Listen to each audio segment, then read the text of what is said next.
Welcome back. तो friends, अभी की न्यूज है, सबसे बड़ा डिस्काउंट देने को तैयार है। कौन, कहां, कब, कैसे? ये तो वीडियो देखी रशिया लग रहा है। रशिया ही है और इंडिया को डिस्काउंट दे रहा है क्या? किस में, कोल में कि तेल में या किसी और चीज में? ये तो वीडियो देख के पता चलेगा। पर देखते हैं है क्या। आप कह रहे हैं बहुत ही बड़ा डिस्काउंट दे रहा है, 25% तो दे दिया ऑयल में, अब आगे क्या आप दे रहे हैं वो देखते हैं। तो वीडियो शुरू करते हैं। वीडियो शुरू करने से पहले अगर आप चैनल पर नए हो और आपने अभी तक सब्सक्राइब नहीं किया है तो जल्दी से पहले सब्सक्राइब के बटन बेल आइकन को क्लिक कर लो ताकि आपको हमारे सारे न्यू वीडियोस का नोटिफिकेशन मिल जाए जैसे हम अपलोड कर रहे हैं। अगर आपको वीडियो पसंद है प्लीज लाइक एंड शेयर। चलिए शुरू करते हैं। नमस्कार दोस्तों, स्वागत है आपका हिंदी नॉलेज शो में। तो दोस्तों, रूस ने भारत को एक ऐसा ऑफर दे दिया है जिसे सुनकर आपका दिमाग हिल जाएगा और लालच से आपका भी मुंह खुला का खुला रह जाएगा। दरअसल आप सभी लोग जानते हैं कि युद्ध की वजह से कच्चे तेल की कीमतें आसमान छू रही हैं। अगर मैं आपको अभी का लाइव रेट बताऊं तो $107 पर बैरल है और ये तो कम हो गया, वरना 120 तक जा रहा था। और युद्ध से पहले क्या स्थिति थी? करीबन $75 पर बैरल की। लेकिन आप जानते हैं कि रूस हमें पहले ही करीबन 25% का डिस्काउंट दे रहा है, जिस वजह से तेल हमें 75 से लेकर $80 पर बैरल पड़ रहा है। लेकिन अभी भी हम रूस से काफी कम तेल ही ले रहे हैं। क्यों? क्योंकि रूस हमसे काफी दूर पड़ता है, जबकि अरब देश बेहद ही नजदीक हैं। ऐसे में जो रूस से तेल आ रहा है ना, उसका ढुलाई का खर्चा, ट्रांसपोर्टेशन का खर्चा काफी ज्यादा है। ऐसे में ये 25% का डिस्काउंट इतना नहीं है कि भारत अरबों डॉलर का तेल खरीद डाले रूस से। लेकिन इसी बात को समझते हुए अब रूस ने आज भारत को नया ऑफर दिया है। अब ध्यान से ऑफर सुनिए। रूस ने ये कहा है कि युद्ध से पहले जो तेल की कीमतें थी ना, उसमें हम आपको $35 तक की छूट देंगे। मतलब कि युद्ध से पहले जो तेल की कीमतें थी वो 70 से लेकर $75 पर बैरल थी और रूस उसमें से हमें $35 की छूट देने को तैयार है। यानी कि तेल हमें 35 से लेकर $40 पर बैरल बैठेगा।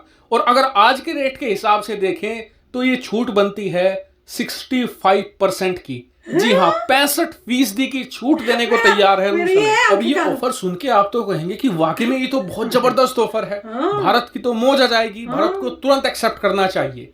लेकिन बात यहां तक सीमित नहीं है। आप सभी जानते हैं कि अंतरराष्ट्रीय संबंधों में सब देश अपना फायदा पहले देखते हैं। रूस ने भी तो कुछ सोच समझ कर ये ऑफर दिया होगा।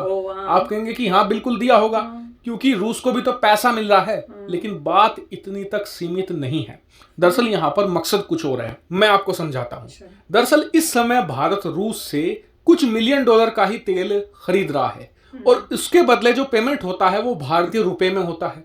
उस भारतीय रुपए के बदले रूस भारत से कुछ छोटा मोटा सामान खरीद लेता है या भारतीय बॉन्ड खरीद लेता है।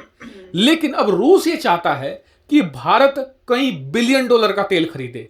लेकिन दिक्कत यह है कि उसके बदले जो भारत पेमेंट करेगा वो भारतीय रुपए में करेगा। अब रूस के सामने दिक्कत यह है कि इतने सारे भारतीय रुपयों का वो करेगा क्या? उसके लिए तो बेकार है। क्यों? क्योंकि रूस का जो आज की तारीख में ज्यादातर इंपोर्ट होता है वो चीन से होता है और रूस को जो ज्यादातर जरूरत का सामान चाहिए भी होता है ना, वो भी आज की तारीख में सारा चीन से ही जा रहा है। चीनी कंपनियां खास तौर पर उनका निर्माण करती हैं।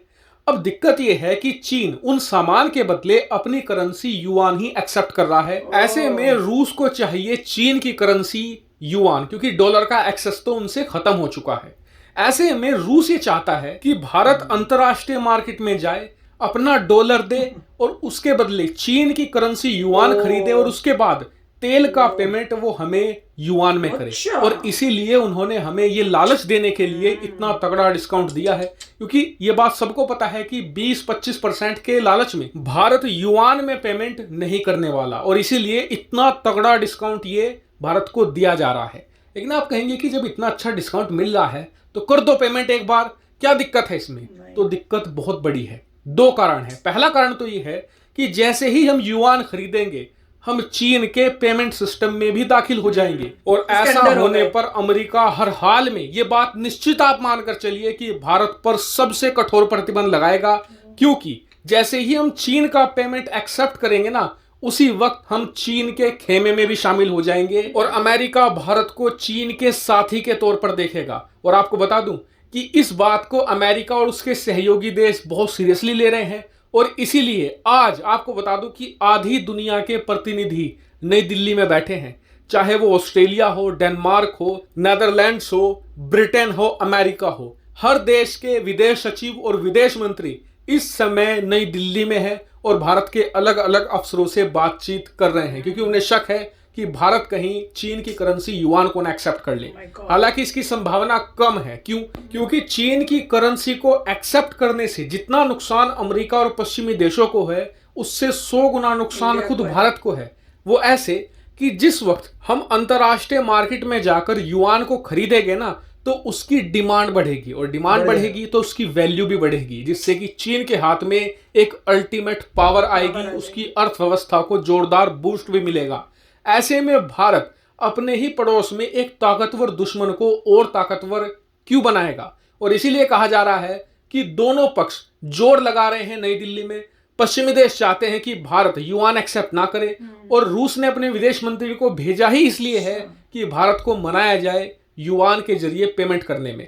हालांकि आप इसको लेकर क्या चाहते हैं, कमेंट करके जरूर बताइएगा। फिलहाल इस वीडियो में इतना ही। Thank you very much for watching video. तो फ्रेंड्स, सच्ची बताऊं, पहले शुरू में तो मैं बड़ी खुश हुई। मैंने कहा यार 65% डिस्काउंट, ले लो ले लो ले लो। उसके बाद जब बाद में पता चला कि गेम ये है कि जब उसको पेमेंट करनी होगी तो भाई वो उनका ये शर्त होगी कि आप युआन में पेमेंट करो, ताकि हम उस युआन को यूज कर सके चाइना की चीजें खरीदने के लिए। अब भैया इंडिया ये कैसे कर सकता है?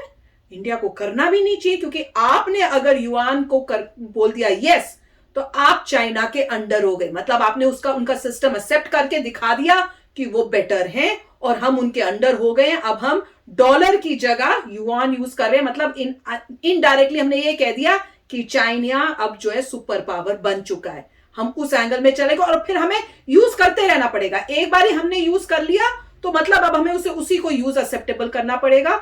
हमारी रुपी, हमारा जो करेंसी है, वो कभी भी जो है युआन को फिर टक्कर कभी नहीं दे पाएगी।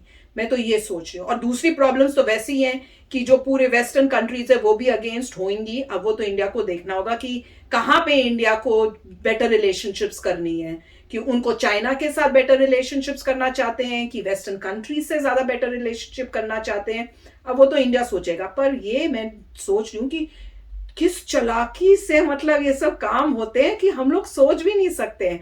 और अब मजे की बात है कि दोनों साइड से लोग आए हुए हैं। वहां से यहाँ से जो वेस्टर्न कंट्रीज है वहां से भी आ रहे हैं, वहां से रशिया में भी भेजा हुआ है कि किसी देखने के लिए कि भैया इंडिया कहाँ जा रहा है। बेचारा मैं तो सोच रही हूँ इंडिया फंस गया यार इस लड़ाई में। अच्छे भले हम बैठे हुए थे, कहा क्या करें अब इंडिया, वो भी मुश्किल है। पर कोई नहीं, मुझे ये पता है कि हमारी गवर्नमेंट अच्छी है, वहां के लोग जो है वो बड़े स्मार्ट हैं, तो जो भी करेंगे सोच समझ के करेंगे। तो whatever decision they take, I support it. नहीं, देखिए इंडिया के जो सोचने वाले हैं, थिंक टैंक वाले, बड़े इंटेलिजेंट हैं।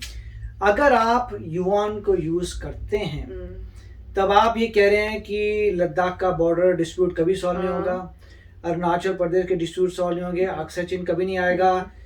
जो आप नहीं करना चाहते थे अब आप वो कर बैठेंगे। आप ये नहीं चाहते थे कि हमारा एरिया चाइना ले, हम नहीं चाहते थे कि कुछ भी अरुणाचल प्रदेश को, जैसे वो बोलता है कि उसका पार्ट है। तो जितने भी डिस्प्यूट्स हैं आप उसको तो सोच लीजिए आपका काम खत्म हो गया। अगर आप युआन यूज करते हैं तो आप उनके अंडर एक झटके में आ गए। मुझे भी वही आपने युआन यूज किया, आप उनके अंडर आ गए, गेम ओवर। मुझे भी वही फील हुई। मगर इंडिया कहेगा सॉरी बॉस, हमारे तुमसे डिस्प्यूट हैं, हमारे तुमसे प्रॉब्लम आ रही है, हम तो नहीं करेंगे। पहले ये सारे डिस्प्यूट सॉल्व करो, उसके बाद देखेंगे क्या होता है, मगर पहले डिस्प्यूट सॉल्व नहीं। रशिया को बोलो युआन से तो हम नहीं करेंगे, तो हम तुम्हें रुपीस में ही देंगे। उसके बाद तुम क्या करना चाहते हो? तुम उनको कहो कि रुपीस एक्सेप्ट कर लो। अभी रशिया को बोलना चाहिए ये किस टाइप की दोस्ती है जिसमें तुम बोल रहे हो कि युआन यूज करें। तो किस टाइप की दोस्ती है ये भी सोचना पड़ेगा।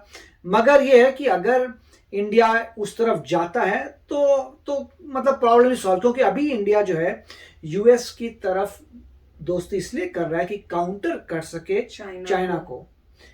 इसमें जो है फायदा इंडिया का है, क्योंकि इंडिया आगे बढ़ेगा, फिर चाइना को बीट करना चाहता है। अगर आप चाइना को बीट करना चाहते हैं तो इंडिया देख रहा है वेस्ट की साइड, जिससे मिलकर चाइना को बीट करें।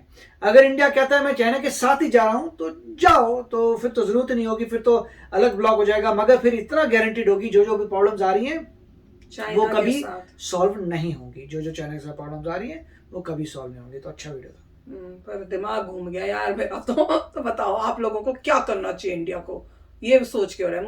मुझे तो नहीं लगता कि इंडिया एक्सेप्ट करेगा कि हम युआन में डील करेंगे। और दूसरा क्वेश्चन ये है कि इतना लेके रखेंगे कहाँ, वो भी तो प्रॉब्लम होगी कि हमारे पास इतनी जगह है जहां हम ये सब स्टोर कर सकते हैं इतना बिग इन्वेस्टमेंट करके, क्या हमें इतनी जरूरत है, करना चाहिए, वो सब भी तो वो सोचेंगे। क्योंकि खाली लेना ही थोड़ी, कोई लेके उसको कहाँ रखना है, क्या करना है, वो भी तो सोचना पड़ेगा। हाँ एग्जैक्टली, ऑयल को तो वो सोचना पड़ेगा। तो चलो फ्रेंड्स चलते हैं, मिलेंगे नेक्स्ट वीडियो में बहुत ही जल्द। Till then take care and bye bye. तो अगर आप मेरे इस चैनल पे नए हो तो जल्दी से सब्सक्राइब के बटन को हिट करो और बेल आइकन को क्लिक करो ताकि आपको मेरा जब नया वीडियो मैं लगाऊं आपको उसके बारे में जल्दी से पता चल जाए।